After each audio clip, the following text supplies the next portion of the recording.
Cet épisode est un petit peu spécial et entré dans un cadre un peu particulier. Alors est-ce qu'Emma, tu peux nous en parler un petit peu plus ?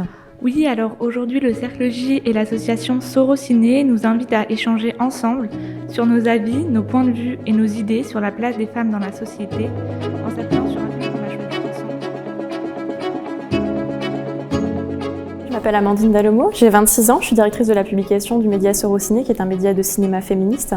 Là, on a voulu travailler ensemble sur un podcast avec les jeunes du centre du Cercle J pour l'événement Ça m'est égal, qui est autour justement du 8 mars, qui est la journée des droits des femmes. Et ensemble, on a travaillé sur un film de leur choix, qui était donc Wonder Woman de Patty Jenkins, au cours de plusieurs séances pour proposer un vrai podcast et analyser la représentation des personnages féminins à l'écran. On s'est réunis une première fois pour choisir un film sur lequel va s'appuyer notre podcast. On a ensuite analysé le film à l'aide de plusieurs questions et ensuite on s'est réunis pour réaliser le podcast.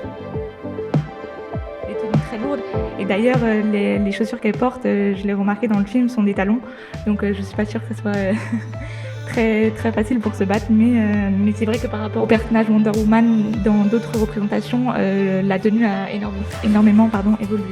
Les objectifs, en fait, c'est de sensibiliser sur les droits des femmes, sur l'égalité entre les hommes et les femmes, et aussi de donner la parole aux jeunes. C'était important, en fait, de pouvoir parler à mon niveau et m'exprimer à mon niveau, en fait, sur ce sujet-là qui me tient à cœur. Je suis contente aujourd'hui de l'évolution et du chemin que ça prend, même s'il y a encore beaucoup de choses à faire. Et c'est vraiment la première héroïne créée pour des petites filles et qui va servir de modèle à des jeunes filles plus tard qui deviendront adultes. Franchement, ça s'est super bien passé. J'avoue que j'étais un petit peu stressé au début quand on se dit c'est enregistré qu'il y a sans doute des centaines de personnes qui vont écouter ce qu'on a à dire. Après, une fois que la conversation est lancée, ça fait une discussion entre nous, la pression retombe, on est inspiré par ce qu'on raconte et ça devient tout de suite plus intéressant mais pour tout le monde.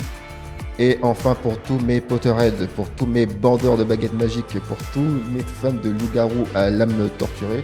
Moi, je suis vraiment ravie parce que c'est un groupe qui est hyper pertinent dans ce qu'il raconte, qui ont toujours plein de bonnes idées, qui ont vraiment envie d'argumenter, de critiquer. Donc c'est hyper encourageant. Donc moi, j'ai hâte de voir le résultat.